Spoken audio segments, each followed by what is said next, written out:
Je te laisse sortir. Ouais.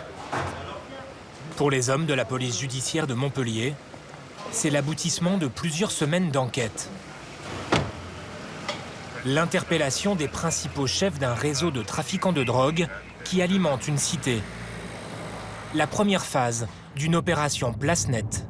Là, on est sur du trafic de stupéfiants, cocaïne, cannabis sous toutes ses formes, avec évidemment un point de deal qui est implanté durablement dans cette cité et qu'on va essayer de déraciner. Donc pour ce faire, on essaye de taper le plus haut possible dans la hiérarchie des trafiquants pour essayer de les dissuader de revenir sur ce point-là.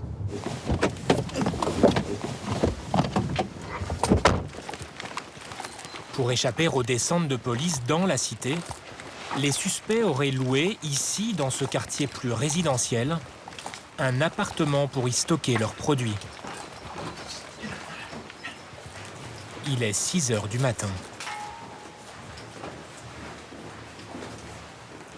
Les policiers vont enfoncer la porte à l'aide de ce bélier hydraulique.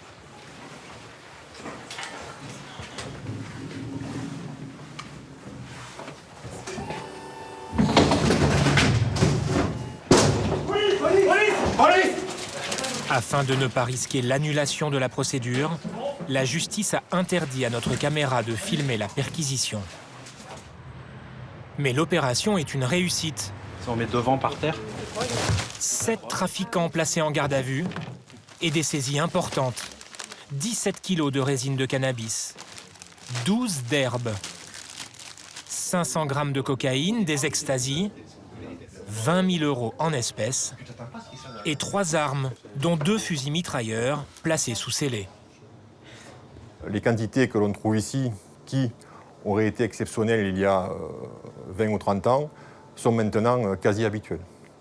Plus inhabituel, les trafiquants soignaient leur packaging, allant jusqu'à mettre en avant le numéro de téléphone et l'adresse du point de deal sur les emballages, du narco-marketing. Non seulement les trafiquants vendent leurs produits sur l'emballage de ces derniers, mais aussi offrent des petits cadeaux, en l'occurrence ici des briquets, également à l'effigie du point de vente. Donc on est vraiment dans des techniques commerciales qui sont tout à fait les mêmes que celles de l'économie normale. Sur ce groupe Telegram ouvert à tous, plus de 6 000 abonnés, le réseau annonçait quotidiennement ses arrivages et leurs prix. Mais ce matin-là, le compte ne diffuse aucune annonce. Les trafiquants avaient établi leur point de deal dans la cité Aiglong, à 10 minutes au nord du centre-ville de Montpellier. Une dizaine de barres d'immeubles, 300 logements sociaux construits dans les années 60.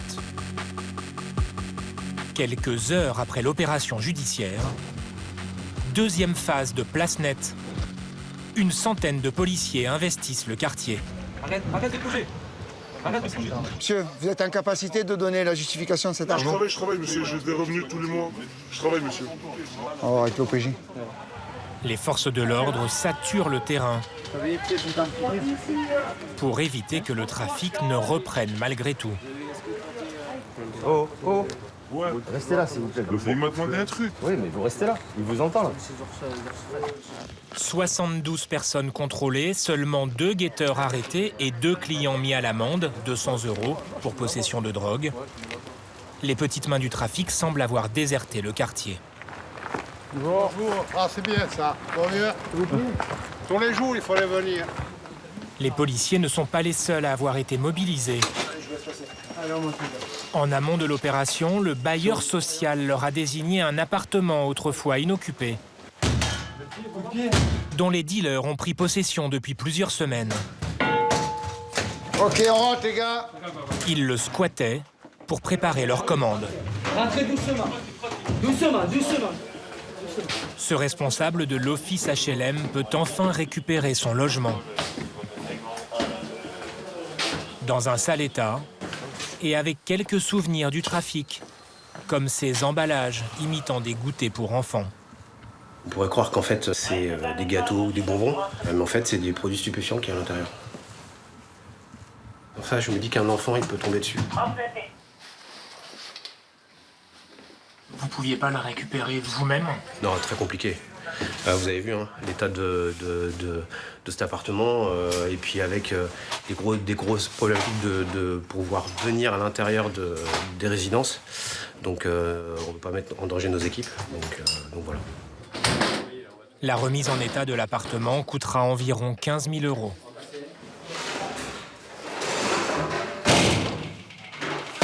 L'office HLM se réapproprie aussi des parties communes dont les dealers ont changé les serrures. 3 chiens spécialisés en armes et stupéfiants inspectent chaque recoin de la cité. Allô? Allez, vas-y. C'est bon? Allez, ferme. Oui, bonjour, monsieur Bachilon, c'est les impôts. On va procéder à un contrôle de votre caisse enregistreuse. Au téléphone, le gérant de cette épicerie du quartier. L'opération Place Nette permet aussi de lutter contre l'économie souterraine.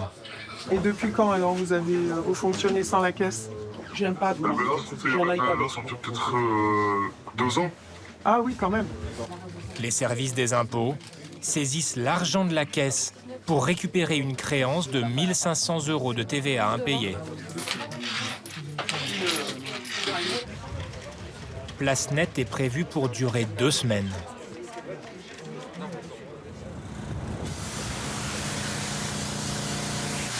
Le quartier est aussi nettoyé, au sens propre. Le deal s'étale jusque sur les murs des immeubles.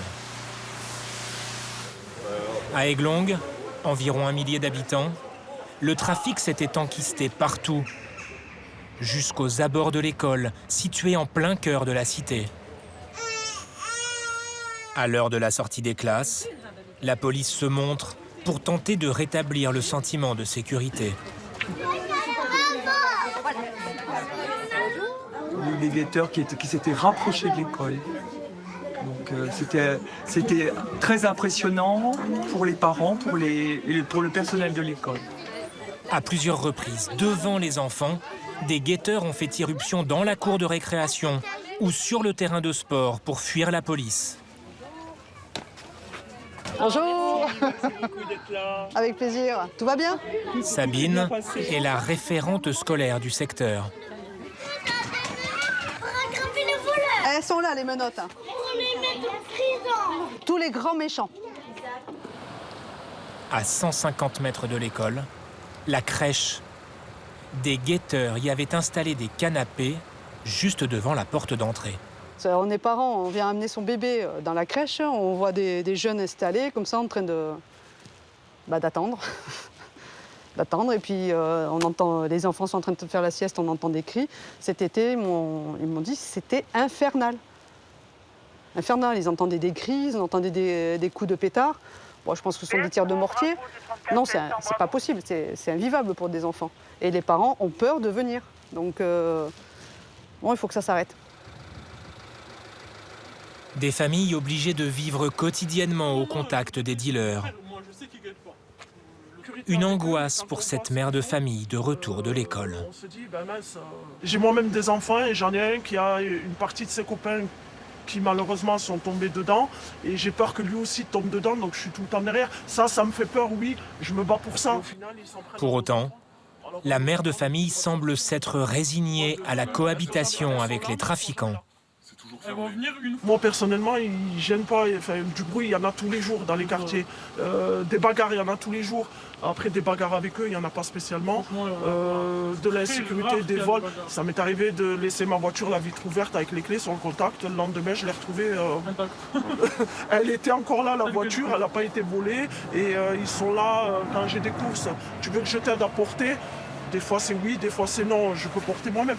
Eux, ils sont là, justement, ils apportent de l'aide. Ils vont aller acheter quelque chose et après, ils vont dire tiens, combien d'enfants ils étaient assoiffés dehors, les parents ils répondaient pas, ben tiens, ils boivent. Ils vont faire une grillade avec les jeunes, ça va être à leurs frais. Ils vont faire un truc, par exemple, ils vont faire une petite fête à la place, ben les jeunes ils vont pouvoir y aller. Les mamans elles sont conviées à y aller. C'est payé avec l'argent de la drogue. C'est pas grave.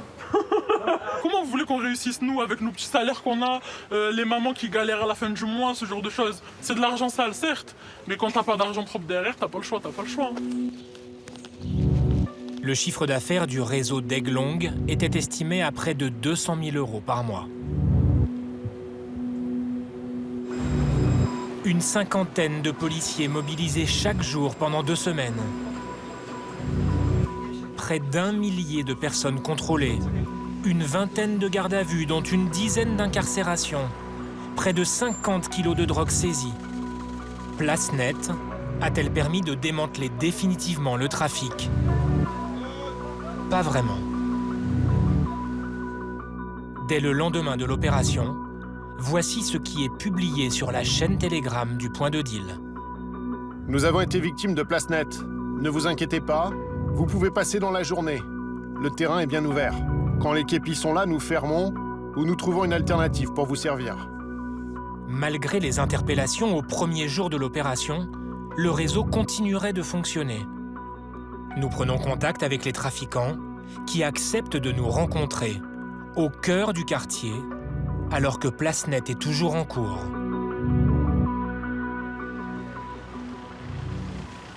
À l'entrée de la cité, un guetteur a retrouvé sa place pour surveiller les allées et venues. En plein après-midi, le gérant du Point de Deal a envoyé un de ses lieutenants à notre rencontre. En fait, il n'a pas voulu montrer son visage, mais après, il est là et il vous voit. Le gérant est au téléphone avec son lieutenant. Il entend nos questions et va y répondre par son intermédiaire. Il affirme que le trafic n'aurait jamais cessé.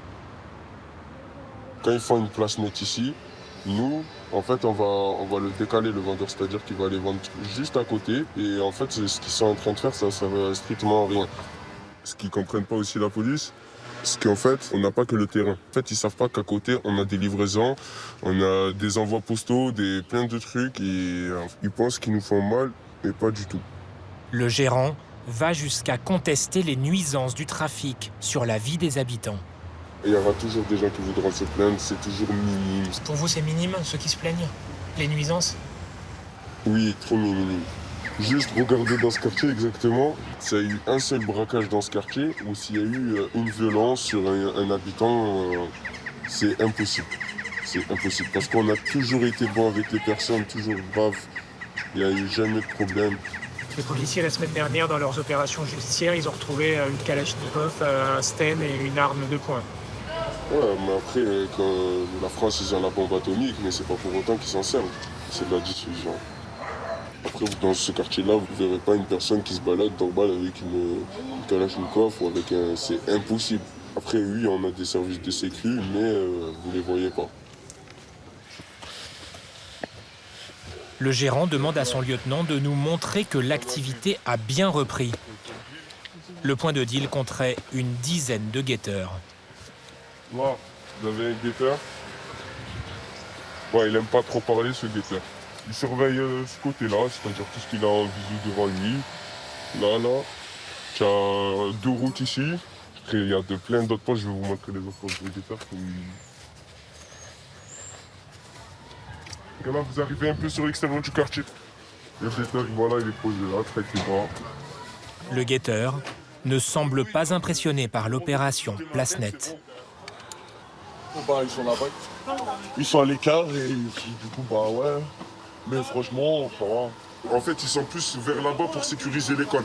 Je peux vous demander combien vous gagnez par jour? Ouais, 130 €. 130? Oui. Et pardon, mais là, du coup, la question de travailler, dans un travail légal, elle se pose pas du coup? Oui, bien sûr, mais c'est juste un dépannage. Et voilà, après, il y a des gens comme Nick, voilà, il se retrouve sans emploi. Quand il a besoin un peu d'argent, ben voilà, il vient, il se pose et voilà, il prend sa journée. Voilà, quand il ne peut pas la prendre au travail, ben il la prend ici. C'est ça, exactement. C'est quoi les horaires, ici? Ici, c'est 11h et minuit. Impossible de savoir combien de personnes le Point de Deal ferait vivre. Arrêtez de faire les voyous, là, posez-vous tranquille. Il y a en tout cas parmi elles une jeune fille, cheveux lissés, visage maquillé. Ça crie en direct. Ara, le cri pour prévenir de l'arrivée de la police. Avant de couper l'interview, je reviens. C'est un peu chaud. L'interview ne reprendra pas. Dans les heures qui ont suivi, les policiers ont à nouveau interpellé 2 revendeurs. 8 kilos de drogue et 4 000 € ont été saisis. Énième épisode d'une lutte qui paraît sans fin.